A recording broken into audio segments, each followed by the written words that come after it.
So, kamusta ang iyong lunch? Lamig pa rin. Mali ata yung suot ko. Tingnan nyo na lang sa Google kung ano meron dyan. Kasi hindi na kami aakyat dyan. Doon nakikita ko pa lang yung mga nagpapapicture nung nakaganon.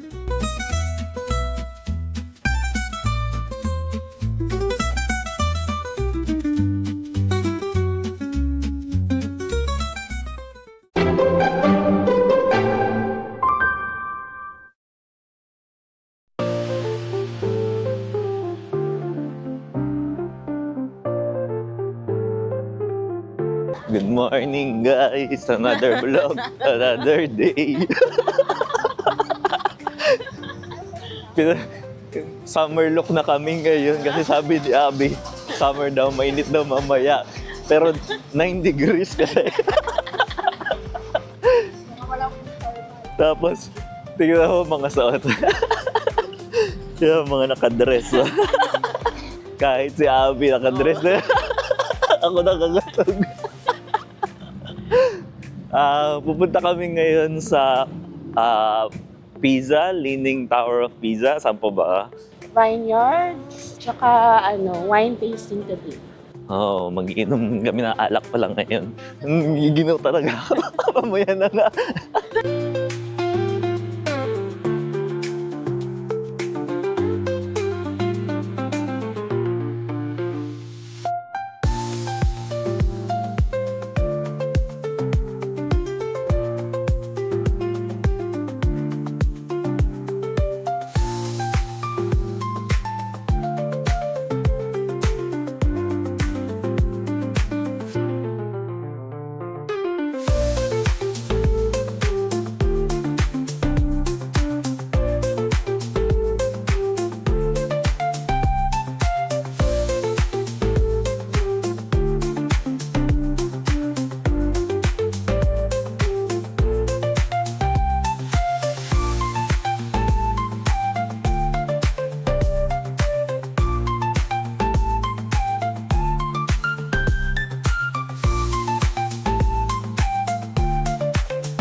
Sinerte kami kasi nasa harap kami. So, medyo maganda yung view.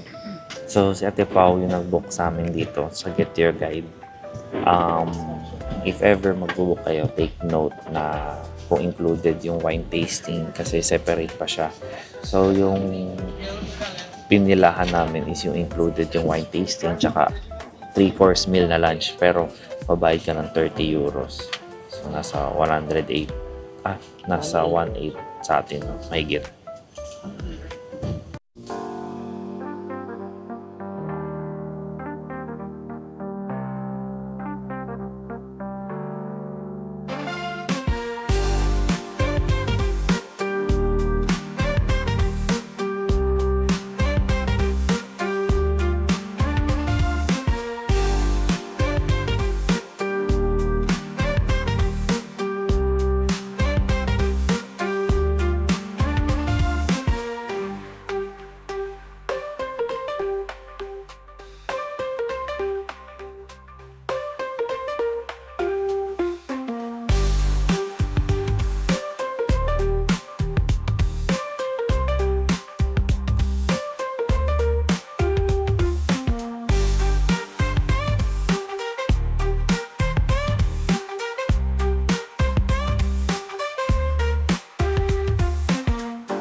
So, dito kami sa first stop sa Siena. Magandang lugar. Ang lamig pa rin. Mali ata yung suot ko. Kasi mukhang ang lamig talaga. Siguro mga 11 siguro. Pero hindi mahangin. Tapos, ang ganda ng view. Yan. Sisimula kami ng tour. So, i-video ko muna.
puro lakad.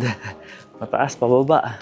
Dito sa place nila, may law sila na kailangan pag may gagawin kang repair, kailangan i-retain mo pa rin yung pagiging olden look nila. So kahit daw bago yung bibili mong bintana, kailangan ipapamukha mong luma. So yung kanina sa Square, nag-hold sila ng event, parang horse race. So sobrang big deal sa kanila yon. Parang two times or 3 times a year. Meron silang horse race na may mapapanalo ng banner. Tapos yung banner na yon, sobrang proud na proud sila magkaroon. So syempre may premium na rin. So sasakay sila sa kabayo, mga 2 minutes lang. Tapos walang kahit ano yung kabayo. As in, parang bareback na kasakay ka lang sa kabayo. Nakapagod. Malamig. Nakapagod. Ayan, dito na yung simbahan. Yung ang harap ng simbahan.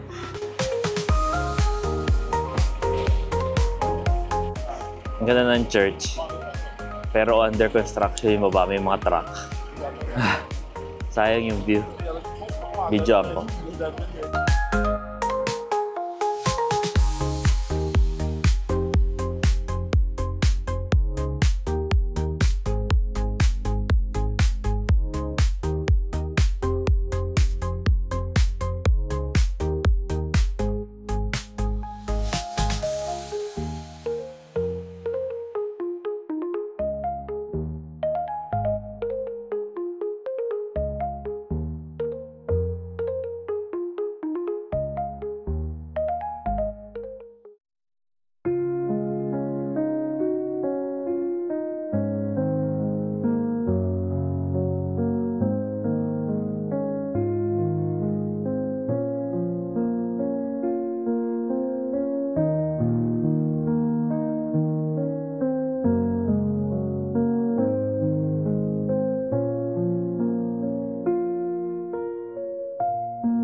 Dito, ang laki ng pizza.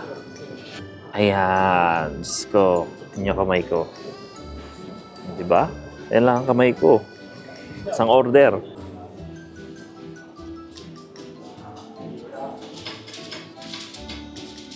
Happy yan.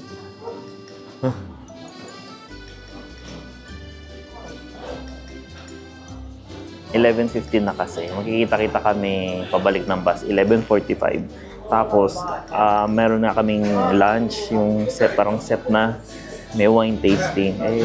Hindi kayang hindi kumain. So, order kami isang pizza. Isang slice. Hati na kami. Pero mukhang malaking-malaki siya. Ang laki.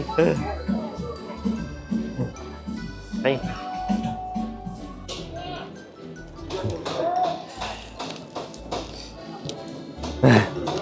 Isang dangkal, oh. 5 euros. Parang 300 pesos. Pero sakto na rin siya. Kasi naman isang buo.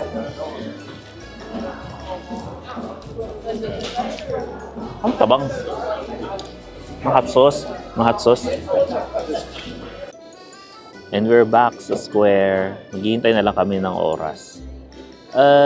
The place is, sabihin na natin kung mahilig kayo sa mga sinaunan, mga 1700s, 1500s, ninmaintain lang nila yung mga architectural designs nila. Yun nga, sabi ko noon na hindi sila pwede basta maglagay na anything modern. Kaya kung gusto niyo yung vibes na ganon, yung maganda puntahan dito. Then yung church na pinuntahan namin kanina, parang yung pinaka-best main attraction nila dito. Tsaka siguro event na yung horse race. Pero basically yun na yun. Maliit lang naman tong place na to. Toscana. Toscana Siena. So we're looking forward sa lunch. Wine tasting. Kasi medyo gutom na rin kami. Yung pizza na kinain namin kanina, mabigat siya, masarap. Kailangan ng hot sauce na konti. Pero baka ma-offend pag humingi kami ng hot sauce.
Saya dito.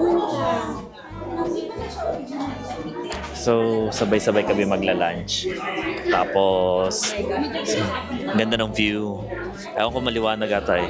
Yan yung view namin. Tapos, ito yung titikman naming wine. Ayan. 4.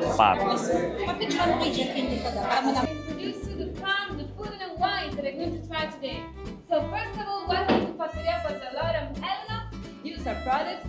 And like the 90% of the food, there is 1,000 bottles of wine per year and 14 different types of wines.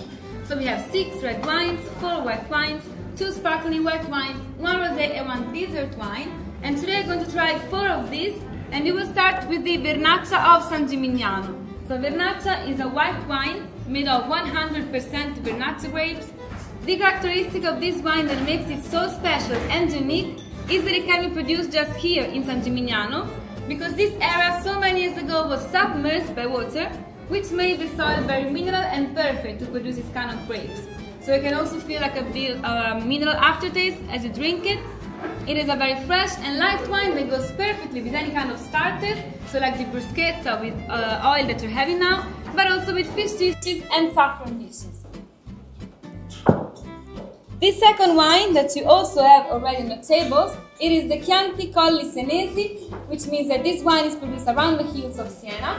It is a red wine made of 4 different grapes. We have 85% of Sangiovese, 15% of Colorino, Canaiolo, and Ciliegiolo. It is a young wine, so it's not aged, reason why it's kind of an easy wine. So we like to drink this one also for aperitif, for example. It is perfect with any kind of meat like ham, salami, beef sauce, but also with cheeses. So it is a very, very versatile wine. On the Chianti and on the Vernaccia, you can read the DOCG denomination, which means that the origin of these wines is controlled and granted. This third wine instead is one of our Reserva. This one is called Convivio. It is aged for 2 years, 1 year in Italian oak barrels and 1 year into the barrel. It is made of 90% of Sangiovese grapes and 10% of Colorino, which gives the wine a very dark color. You will see the difference between this one and the Chianti when you will drink this. Also, the name is pretty particular because Convivio comes from Latin and it means to stay together, eat together. So what we're going to do now, so I think it has like a special name. And this one is a very full-bodied wine, reason why it's perfect with game meat, raw meat, and especially with the T-bone steak that comes from the Chianina cows that we have here. And last but not least, you will taste our dessert wine. So the dessert wine is called Vin Santo, which means like holy wine. We select the sweetest grapes to produce it, and we have this tradition in Tuscany to pour Vin Santo in little glasses that we wanted to have in front of you, and then we dip cantuccini biscuits in and we eat them. So later, after the meal, you will taste this dessert and you will see if you like this or not. This is all regarding the wines. On your tables, you also have the extra virgin olive oil of our production and the balsamic vinegar that we're going to bring you for the salad later, which is aged for 12 years. So this is all. I really hope you enjoy your lunch. Cheers and thank you so much for your attention.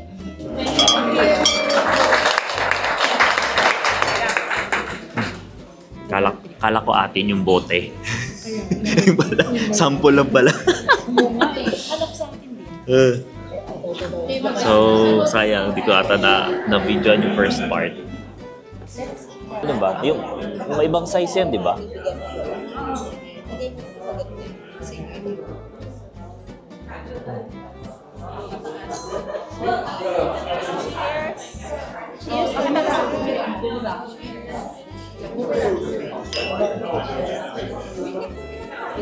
Kakain na ba?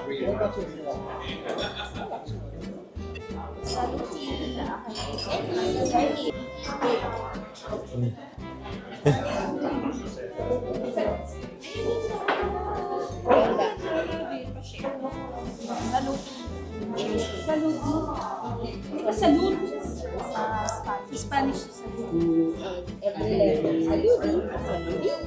Dami ako na experience dito. Kakaroon na ako ng mga standards na pag-wine. Kaya nakakalimutan niya. Ayaw ganun. Dapat yung ganun tayo.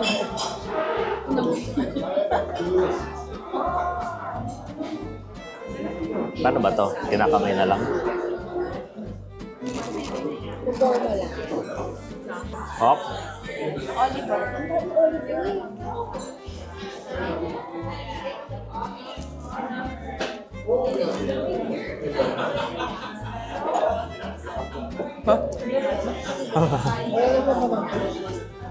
Yung olive oil yung masarap dito. Thank you. Sarap. Ay, cheese.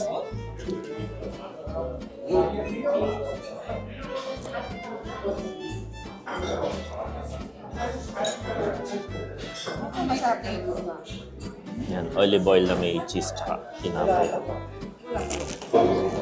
Kahit pa sila kanya lagi ng ganito. Sarap ng oil. As in, ano? Virgin coconut oil? Olive oil. Virgin olive oil. Ano lang? Virgin olive oil. Olive oil. Olive oil. Ito na talaga akong salamat.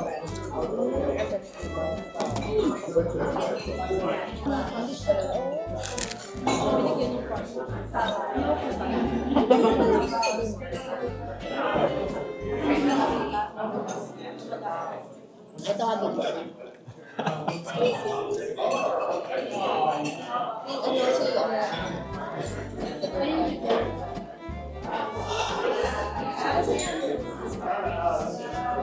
Talaga ako pang wine.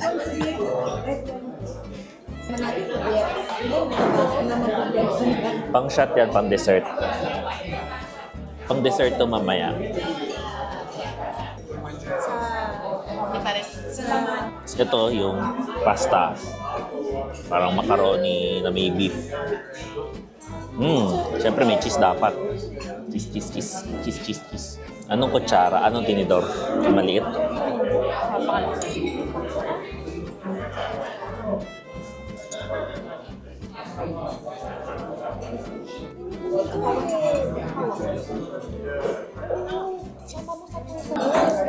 Sarap.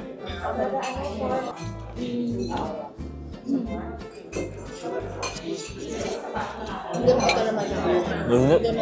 May init. Sarap. Sarap siya. Medyo maingay lang dito ata. Hindi ko alam kung maririnig sa edit. So per table, merong 2 wine ata. Tapos mamaya yung malakas. So hindi namin alam kung ubusin namin yung 2 boteng wine.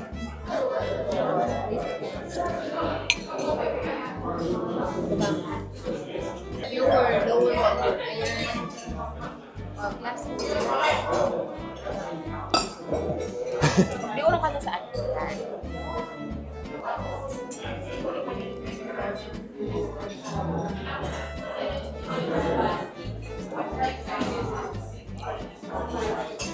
Ano ba to? Masarap talaga o gutom? Dahil dito, lahat ng kinakain namin dito nang gagaling. Parang may farm ata dito. Tapos from farm to table sila. 90% ng mga items nila or food dito galing.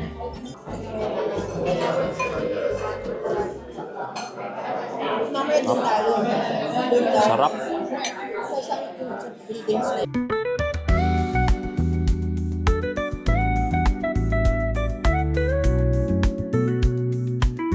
Sarap naman yung spaghetti. Bigat. Tapos only, pwede kang humingi pa. So ngayon, red wine.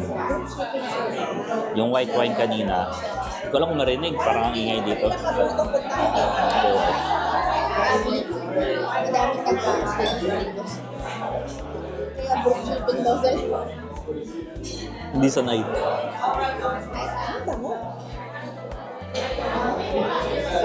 Di ba minumumog pa to?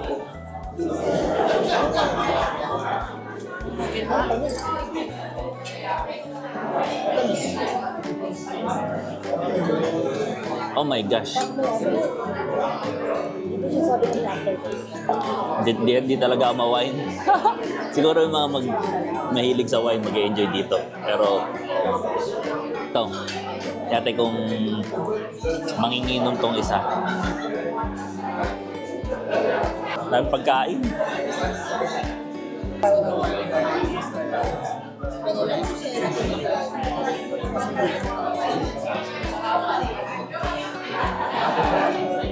Mapakla daw.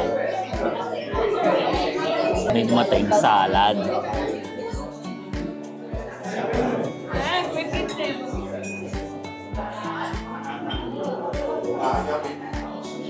Tapos may paparating yung cheese. Parang dami pa lang. So, when you got pag kayo yung cheese, take your meat. Take ito, bago kayo. Yes!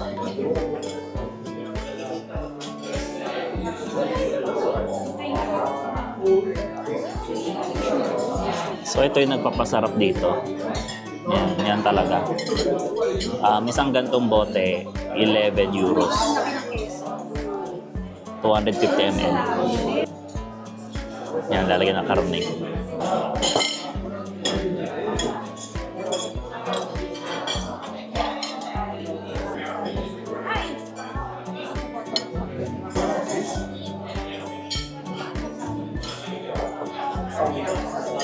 So So, may kasamang dalawang cheese. Magkaiba siguro to.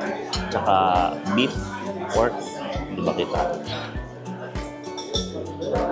Ayan.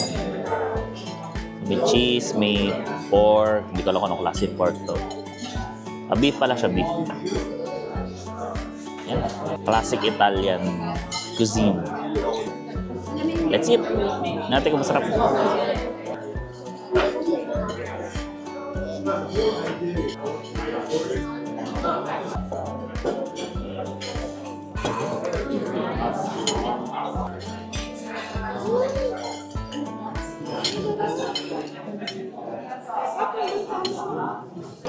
Vinegar pala to. Testing muna.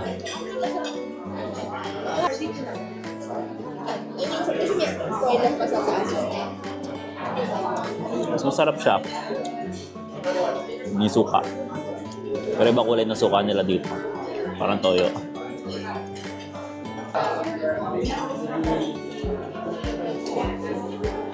Ito sa room lang.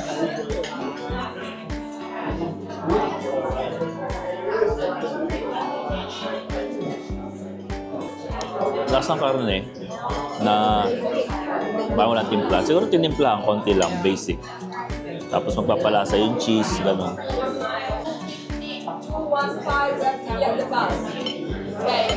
So, ito ang dessert nila.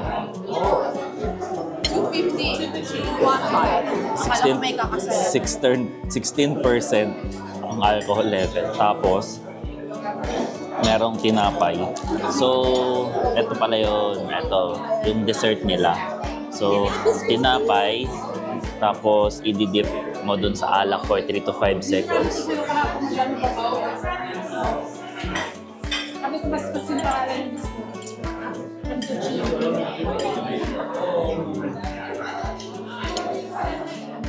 Kala ko sa coffee siya ng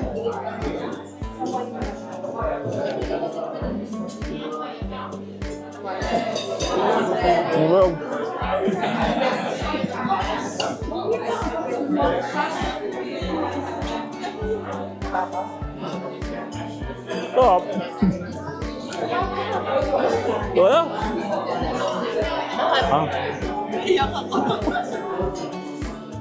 Oh, ang lakas! Ay, yung ano, yung pagkain niya kain. 16%. Nung pagsubo ko, ito na pala alak. Inihintay ko mawala. Ako, di yata mawawala. Sa pagkagat ko, lalo nagkalatan.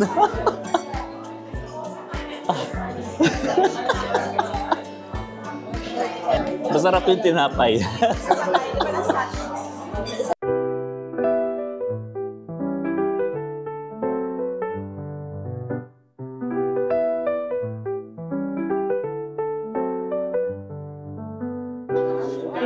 Ayan, tsaka may sunod na pupunta.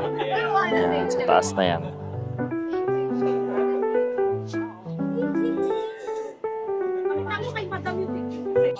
So we're done with our lunch. Hindi lang siguro yun yung cup of coffee, cup of wine ko. Nabusog naman. Mag-iikot na lang kami dito sa place kasi meron pa kami mga 15 minutes para makita yung parang farm nila. Tapos doon sa taas, yung pinakita ko. Then, doon. Ano ba? Doon kami pupunta afterwards. The food, okay naman yung food. Kaso hindi lang talaga ako mahilig sa wine. Kaya, video na lang ulit tayo ng mga makikita dito.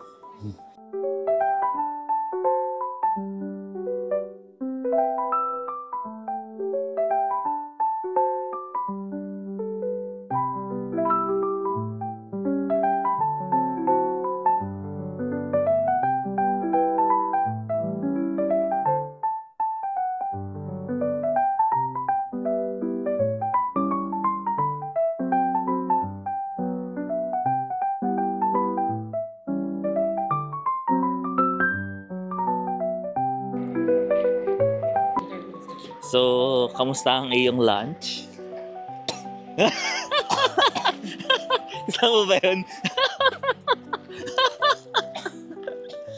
Ano? How was your lunch? Hoy, ulitin mo! Okay na yun. Yun na talaga reaction niya doon sa lunch namin. Oh, take 2. How was your lunch? It was great. Wala na ata maniniwala doon.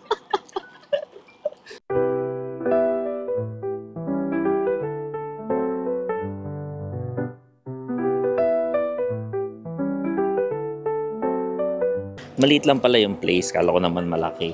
Kaya wala ko masyado nakuha ang picture. Yung talagang kainan tsaka yung view lang yung makikita. So ngayon babalik namin sa bus. Since aalis na rin naman. Ito yung bus. Ching!